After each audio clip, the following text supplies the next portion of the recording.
Oke, bismillahirrahmanirrahim. Assalamualaikum warahmatullahi wabarakatuh. Hari ini saya coba membuat video pembelajaran untuk kuliah Sistem Informasi Manajemen. Mata kuliah ini merupakan mata kuliah yang diajarkan di semester 3 di program studi Sistem Informasi dengan muatan 3 SKS dan semuanya telah teori. Berdasarkan RPS yang sudah dibuat, adapun yang menjadi capaian pembelajaran mata kuliah ini yang ingin diraih pada pertemuan ini adalah mahasiswa mampu memahami konsep, ya, secara konsep tentang sistem data informasi pengetahuan manajemen dan organisasi. Jadi secara konsep diharapkan mereka di semester 3 ini sudah memahami tentang data informasi pengetahuan manajemen dan organisasi tersebut. Adapun media-media yang digunakan di dalam pembelajaran adalah sebagaimana biasa ya, kalau di UIN Ambil Makassar itu kami menggunakan Lentera untuk proses absensi. Sementara di dalam proses perkuliahan ada banyak hal, ada banyak media yang kita gunakan ya. Kalau untuk mempresentasikan materi pakainya proyektor, tapi untuk menambah penjelasan itu biasanya menggunakan papan tulis spidol. Selain itu juga kami memberikan kesempatan juga kepada mahasiswa untuk menggunakan fasilitas yang ada pada mereka, handphone misalnya. Di saat perkuliahan berlangsung pun kami mengizinkan mahasiswa untuk mencari literatur yang terkait dengan apa yang kita bahas ya, di materi yang diajarkan. Selanjutnya adalah terkait dengan video ini. Video ini dibuat tentu dengan keterbatasan waktu, karena waktu yang digunakan untuk membuat video itu misalnya hanya sekitar 20 sampai 25 menit, itu pun ditambah dengan pengantar dari dosen bersangkutan, sehingga yang dimuat di dalam video ini hanyalah muatan-muatan pokoknya saja. Jadi ada beberapa poin penting ya yang ditampilkan di dalam video ini. Adalah yang pertama adalah konsep dasar dari ilmu itu dikaitkan dengan secara faktual ya, seperti apa di dalam kehidupan sehari-hari. Selanjutnya dikorelasikan juga dengan ayat-ayat suci dalam Al-Quran.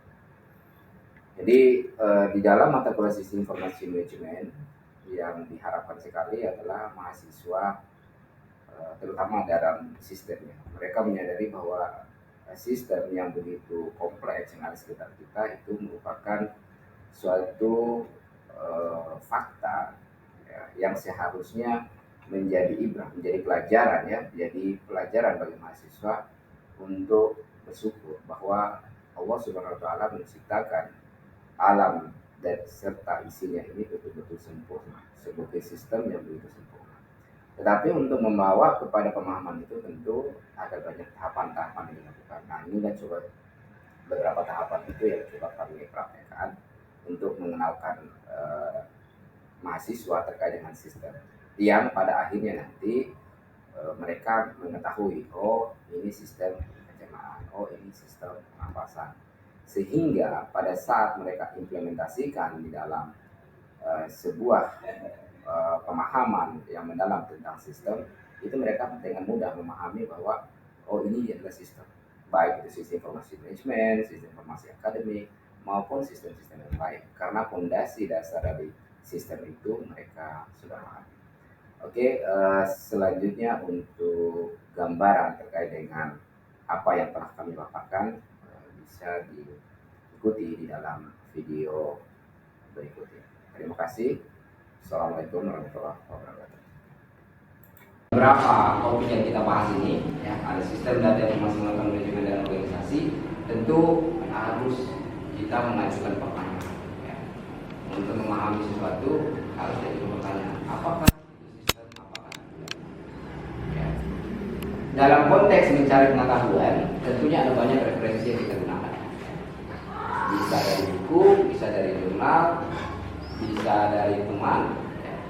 Bahkan bisa juga kita menggunakan AI sekalipun bisa kita gunakan. Tetapi sekali lagi harus perlu kita garis bawahi bahwa di dalam nuansa akademik, terutama sains, kita harus memastikan bahwa referensi yang kita gunakan itu adalah referensi yang valid. Kalau blog misalnya nggak bisa kita jadikan total sebagai referensi, harus kita cari jurnalnya ada nggak, bukunya ada nggak. Itu bisa kita gunakan untuk menjawab pertanyaan-pertanyaan di atas.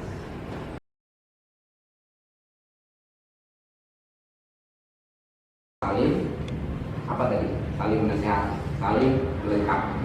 Oke, untuk menjawab ini, coba saya tanyakan kepada diri kalian. Di dalam diri kalian ada sistem nggak? Ada. Sistem apa saja? Ada Anda, ada reproduksi juga, itu laki-laki. Nah, sekarang bagaimana karakteristik itu sistem? Ada yang organ-organ. ya. Jadi sistem merupakan sekumpulan organ yang bekerja sama untuk mencapai tujuan tertentu. Oke, sekarang kita ambil sistem pencernaan. Sistem pencernaan ini kan dari pemahaman Nasrani tadi mengatakan bahwa ini adalah kumpulan dari sub-sub organ yang bekerja secara bersama-sama untuk menghasilkan sebuah tujuan. Jadi ada tujuan itu sistem, ada hasil akhir. Ya. Jadi sistem itu ada hasil akhirnya. Pencernaan. Apa hasil akhir dari sistem pencernaan? Feses. Oke, atau mungkin saya buat dulu. Sistem pencernaan kalau kita mau uji ini sistem berfungsi atau tidak, bagaimana caranya? Makan. Apa itu makan? Memasukkan asupan makanan kan? Makanan di dalam sistem. Setelah kita makan apa hasilnya? Energi. Kenyang ya? Setelah kenyang kita menjadi kuat. Kalau terlalu kenyang, loyo atau ngantuk? Kalau nasi yang kita makan kurang, apa yang terjadi? Kuat atau lemah? Lemah. Jadi sebuah sistem itu kalau kita berikan masukan, dia akan mengolah masukan itu sehingga menghasilkan keluar supaya ini Oke, mengujinya dengan makanan. Sekarang kita lihat lagi. Karena dia kumpulan dari sub-sub organ, bisa nggak? Misalnya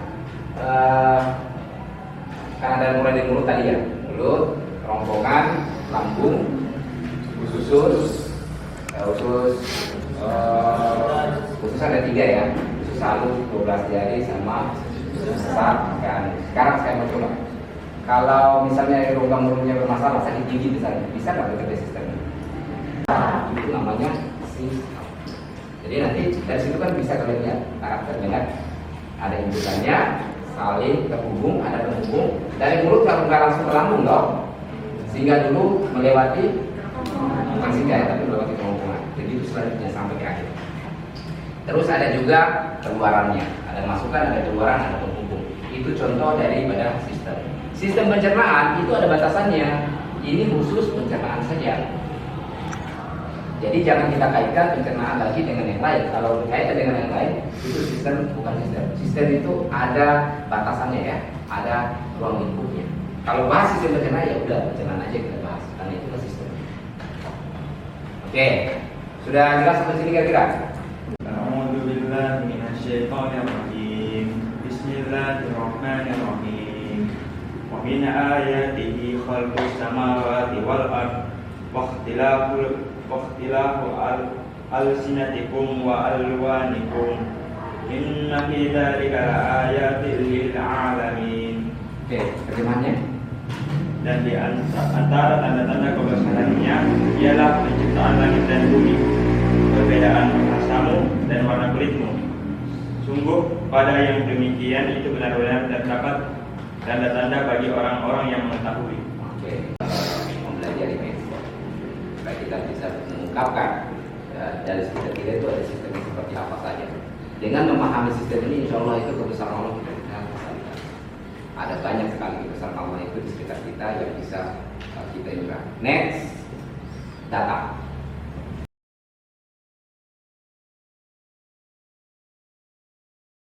Saya tunjuk ya, data apa? Data apa? Terserah, 1, 2. Atau kamu aja ya?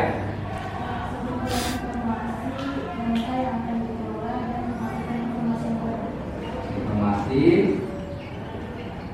tentang diolah informasi baru gitu ya. Ada lagi yang lain? Ada lagi yang lain? Oke, di atas ada banyak sekali teori yang kalian bisa cari ya.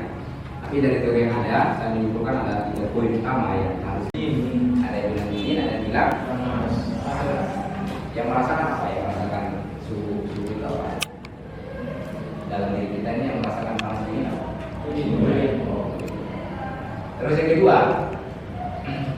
terindra. Terindra itu artinya bisa ditangkap oleh indra kita. Ya. Data dan fakta bisa ditangkap oleh indra manusia. Pemandangan kita bagus, kita bilang bagus kalau bisa kita lihat. Kalau kita dengarkan saja mungkin bagus, tapi itu ada batasannya. Tidak sebagus kalau kita. Jadi indra memegang peran penting di dalam melihat bahwa ini adalah fakta dan lain-lain. Selanjutnya, terkadang data itu apalagi gambar,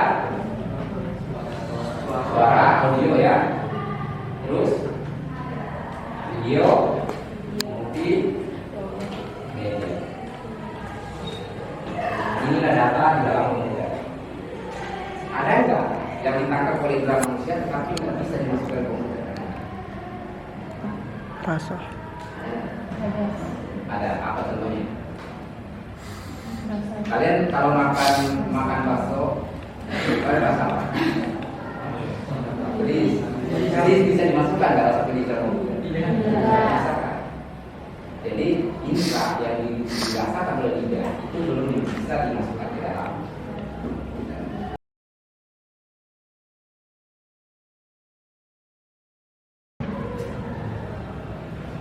Informasi. Apa itu informasi? Siapa mau baca di atas? Katakan dulu sama mereka orang. Ayat itu adalah yang bermanfaat bagi pengguna. Oke. Begitu pun juga ada angka, hal, huruf, gambar, video, multimedia, animal yang termasuk terstruktur. Oke. Jadi itu pernah berita? Pernah. Punya sesuatu nggak? Ya, tapi itu kan tidak bisa kita angkat. Jadi data itu nggak bisa kita jadikan tujuan karena dia nggak bisa disimpan. Next.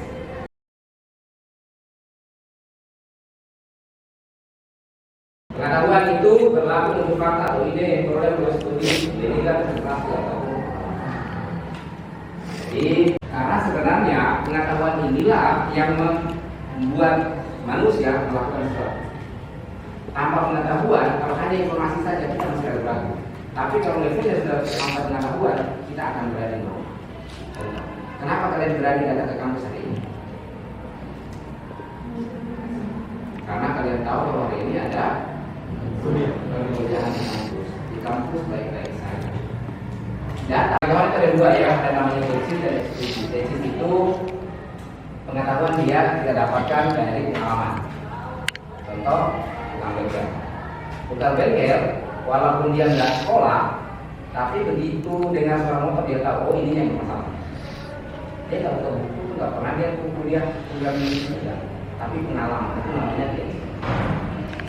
Eksplisit itu base pengetahuannya berbasis yang bisa diajarkan. Nah kita sekarang itu sebenarnya ilmu eksplisit. Ada jelas bukunya, jelas panduannya, jelas video dan segala namanya eksplisit. Bisa diajarkan kepada orang. Kalau memang pengalaman itu nggak bisa diajarkan. Dia ada tapi nggak bisa diajarkan. Tukang bengkel mau ngajari anaknya susah kalau anaknya nggak langsung dari lapangan. Clear ya? Kalau sudah kita lakukan, tapi kita ada masalah. Sebaliknya, kebaikan kita itu sebab itu kita berniat saja, tapi kita lakukan tidak dikenai dosa. Intinya di sini adalah banyaklah menangkap ya data-data yang Jadi intinya adalah akan jadi kebaikan. Baik, masih ada dua ya, organisasi. Pernah dengar kata organisasi? Ada organisasi. Walaupun tidak kita lakukan, tapi kita ada masalah. Begitupun sebaliknya, kebaikan kita itu sebab itu di otak kita berniat saja, tapi langkah kita akan lakukan tidak dikenai dosa. Intinya di sini adalah perbanyaklah menangkap ya data-data yang positif supaya informasi data-data itu menjadi karena intinya adalah akan jadi kepada pertanggungjawaban. Baik, masih ada dua ya, organisasi. Pernah dengar kata organisasi? Ada organisasi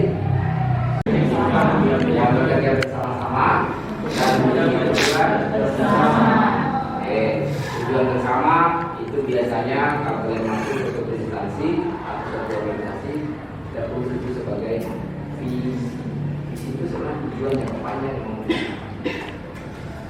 Jadi sekumpulan orang bekerja bersama-sama untuk mencapai tujuan bersama ini yang kita sebut sebagai organisasi. Tujuannya mencapai visi. Karena orangnya banyak, tujuannya satu, orangnya banyak, tentu harus dibagi dengan baik supaya nggak tabrakan pekerjaan. So, si A harus melakukan apa, si B melakukan apa, si C melakukan apa. Supaya nggak tabrakan, maka butuh satu tahapan yang namanya apa? Manajemen. Jadi manajemen itu dibutuhkan bagaimana di dalam organisasi yang banyak orang tadi, yang saling bekerja sama tadi, supaya bisa tercapai visinya baru dilakukan. Mengaturnya pakai teknik yang namanya manajemen. Nah, jadi manajemen itu ada proses organisasian, pengaturan, SDM sampai dengan pengendalian agar bisa mencapai tujuan dan seluruh kegiatan. Tahapan manajemen, apapun kegiatannya, ya. Tahapan utama manajemen itu selalu seperti ini. Pertama adalah ada perencanaan dulu. Terus ada organisasian. Yang ketiga adalah aktualisasi apa yang telah kita organisasikan. Yang keempat adalah controlling. Controlling itu artinya kontrol. Oke, Anda coba ambil satu kasus.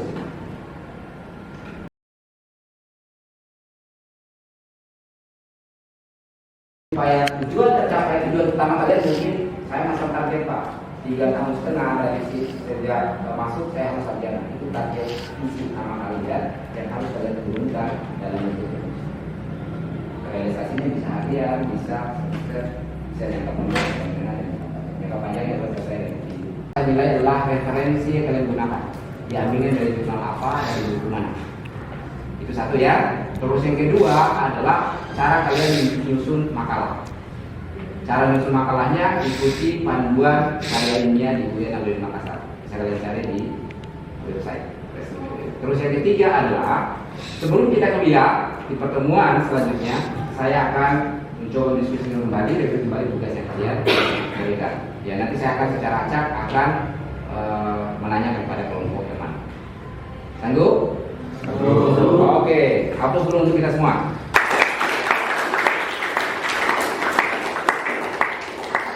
Oke, sekian dan terima kasih. Tapi minggu depan kita masih ketemu lagi. Insya Allah lebih seru lagi pembahasannya ya. Minggu depan kita akan bahas teori organisasi, terus manajemen dan tahapan-tahapannya. Kita telah lebih dalam lagi bagaimana cara merencanakan, bagaimana mengorganisasikan, bagaimana mengaktualisasikan, dan bagaimana melakukan kontrol terhadap manajemen. Oke, demikian. Ada yang mau bertanya? Gak ada? Gak ada ya? Jangan lupa tugasnya ya. Kalau lupa ya diingatkan teman-teman. Oke, demikian, lebih dan kurangnya saya mohon maaf. Sekali lagi tetap semangat. Insya Allah tujuan besar kalian bisa tercapai selama manajemen kalian berjalan. Demikian. Bila taufiq wal hidayah. Assalamualaikum warahmatullahi wabarakatuh.